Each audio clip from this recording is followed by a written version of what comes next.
Michel Durel nous a rejoint, donc il va pouvoir présenter ces différentes délibérations. Donc, la première concerne donc, le Code des marchés publics et l'actualisation des règles de procédure interne. Il y a cette modification du règlement intérieur pour tenir compte du nouveau seuil de passation des marchés publics. Le Code prévoit une procédure formalisée au-delà du seuil de 207 000 € hors taxes pour les fournitures et services et de 5 186 000 € hors taxes pour les travaux, mais laisse aux acheteurs publics le soin de déterminer la procédure dite procédure adaptée en dessous de ces seuils. Voilà, pour la ville de Cherbourg-Octeville, je vous rappelle les seuils. De 0 à 4 000 € les différentes délégations font ce qu'elles veulent. De 4 000 à 20 000 €, donc c'est une simple mise en concurrence avec 3 devis. De 20 000 à 207 000 € maintenant, c'est une procédure adaptée, c'est-à-dire 20 jours de publicité, et ça ne passe pas en conseil municipal.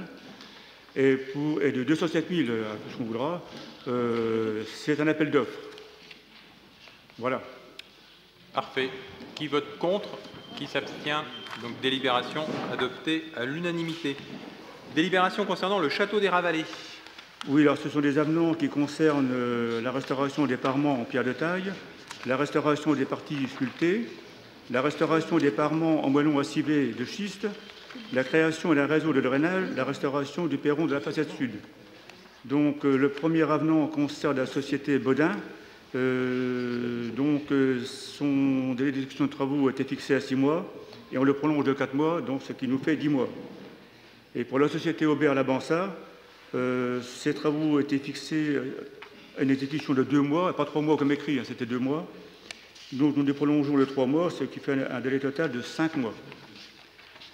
Voilà, et ensuite vous avez à la fin les nouvelles appellations des différentes options. Qui vote contre? Qui s'abstient? Délibération suivante, donc délibération adoptée à l'unanimité, et on passe donc au centre culturel.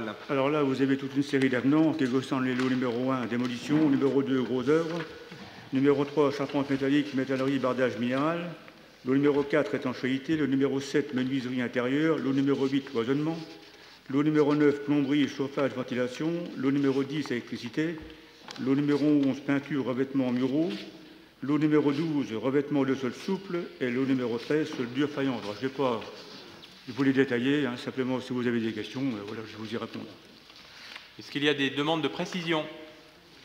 Qui vote contre? Qui s'abstient? Délibération adoptée à l'unanimité. Et on passe au bureau du port, ex-capitainerie du port Chantraine. Voilà.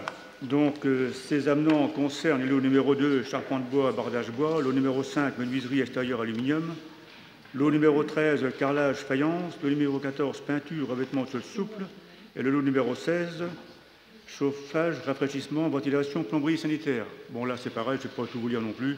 Si vous avez des avenants en moins-value et en plus-value. Si vous voulez quelques détails, je vais répondre. Qui vote contre? Qui s'abstient? Délibération adoptée à l'unanimité. Centre d'information et d'orientation. Oui, alors donc, c'est un avenant qui concerne le numéro 4, les menuiseries intérieures et les cloisons doublage. C'est un marché conclu avec l'entreprise Leclerc. Donc, en effet, suite au dépôt de faux plafonds et doublage des travaux supplémentaires sont nécessaires pour reboucher les trous et trémies jusqu'à présent non visibles. De même, une adaptation dans le faux plafond de l'étage impose de renforcer le degré coupe-feu du fumidome. Et vous avez aussi la modification d'un montant de marché qui vous avait été indiqué comme 88 515 € hors taxe, alors que c'est 88 515 € TTC. Qui vote contre? Qui s'abstient? Donc délibération adoptée à l'unanimité. Donc en ce qui concerne les l'organisation des activités socio-éducatives. Alors là, c'est la même chose. C'est une erreur de montant de marché qui n'est pas de 1 848 036, mais de 1 840 036. Qui vote contre cette régularisation? Qui s'abstient? Donc régularisation adoptée à l'unanimité. Changement de raison sociale de Cégélec. Oui, donc depuis le 1er novembre 2013, la société Cégélec Basse-Normandie a cédé à la société Green son fonds de commerce. Donc ils font un avenant pour entériner ce changement de société. Qui vote contre? Qui s'abstient? Délibération adoptée à l'unanimité. La location et l'entretien des vêtements de travail. Oui, donc là c'est un avenant parce que nous introduisons 2 articles supplémentaires. Vous les avez en bas. Des pantalons Brest, des blouses et puis Silver. Qui vote contre? Qui s'abstient? Délibération adoptée à l'unanimité. Les produits d'entretien. Oui, donc là, c'est un groupement de commandes avec le CCAS. Donc, le lot numéro 1, c'est un appel d'offres, évidemment. Le lot numéro 1, consommable, marché d'entreprise Gamma 29. Le numéro 2, produit d'entretien courant. C'est un... oublié les produits d'entretien. Comment? Tu as oublié les produits d'entretien.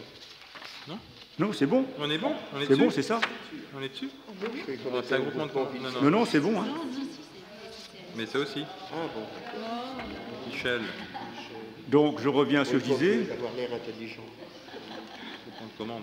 On est bien dans le cas, comme Du dans la groupement- délibération qui suivra, d'un groupement de commandes entre Voilà. la ville et le CCAS. C'est ça, un groupement de commandes, c'est ce que je disais tout à l'heure. Donc, c'est un groupement de commandes avec le CCAS concernant l'achat de produits d'entretien.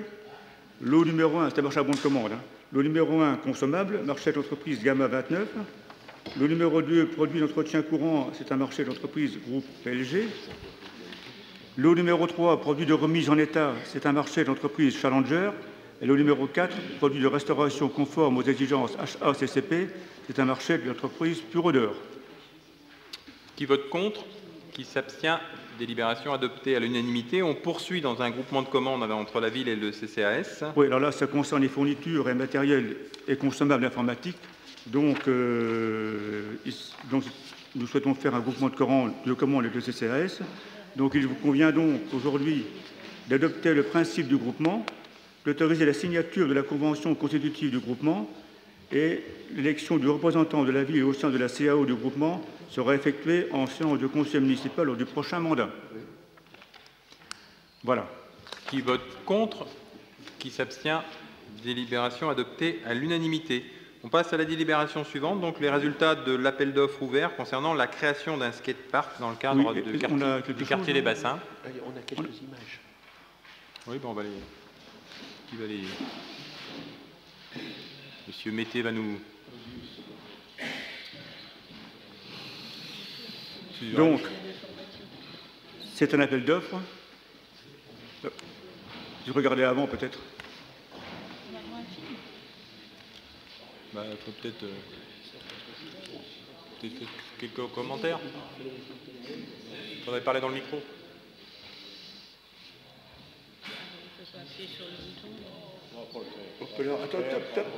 N'arrachez pas tout. N'arrachez pas tout. Voilà. Il y en a un là-bas. Il faut appuyer sur le bouton. Voilà. Voilà, il s'agit de l'aménagement des jardins de la Divette, donc les espaces qui sont compris. Allô, ça marche? Donc le skatepark s'inscrit dans l'aménagement des jardins de la Divette. Les jardins de la Divette sont les espaces qui sont en cours d'aménagement, qui sont...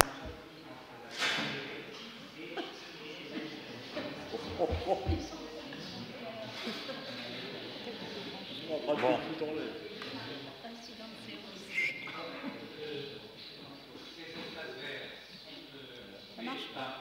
Ça marche plus. Monsieur. Il faut l'approcher plus près. Non. Il n'est pas allumé.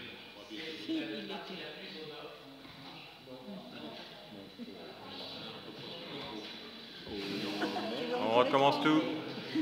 La partie la plus au nord qui est concernée par l'aménagement du skatepark. Donc c'est la partie là où la Divette tourne presque à 90 degrés pour rejoindre l'avant-port. Ces espaces ont été conçus avec un spécialiste qui s'appelle Constructo, quelqu'un qui a déjà réalisé de quantités d'espaces identiques, puisque c'est vraiment une spécialité. La conception a été faite également en concertation avec l'association du skatepark et en étroite liaison également avec Serge Renaudy, qui est le concepteur de l'aménagement de l'ensemble de la ZAC des Bassins. Donc voilà, ça, je vais vous montrer quelques autres images, si j'arrive à attraper. Voilà, schématiquement, on a un grand bol, c'est comme ça que ça s'appelle, dans la partie au nord, en haut à droite, et différents équipements qui permettent de faire toutes les évolutions qui sont envisageables avec cette structure. Donc on a prévu des espaces, ce sont des murs donc, qui permettent de monter à la verticale pour redescendre ensuite. Là, il y en a un grand, il y en a un plus petit ici. Le bol, le grand bol dont je vous parlais à l'instant est ici. Il y a également des palettes et des poutres qui permettent de faire différentes évolutions. Donc voilà sur une image un petit peu plus précise.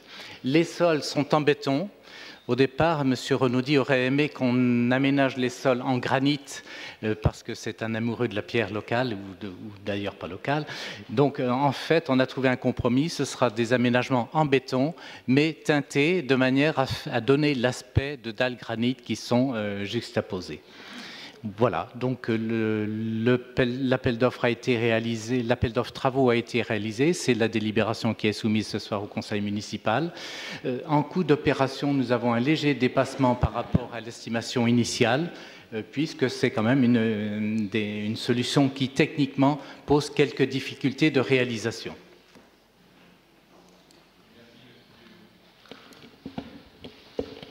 Merci, Monsieur Mété. Je donne la parole à Michel Durel, qui Oui, va pouvoir donc poursuivre la délibération. C'est une opération qui comprenait des prestations de base, c'est-à-dire la réalisation des ouvrages béton, et 2 prestations optionnelles, qui étaient des murets et un éclairage d'ambiance. Donc un appel d'offres a été lancé et le marché a été attribué à la société Minéral Service Eurovia pour les prestations de base uniquement. C'est un marché qui se monte à 329 839 € hors taxe. Voilà, donc l'opération a été inscrite d'ailleurs au budget, au BP 2014. Y a-t-il des questions, des commentaires? Je soumets cette délibération aux voix. Qui vote contre? Donc 1 contre. Qui s'abstient? Délibération donc adoptée, moins 1 contre.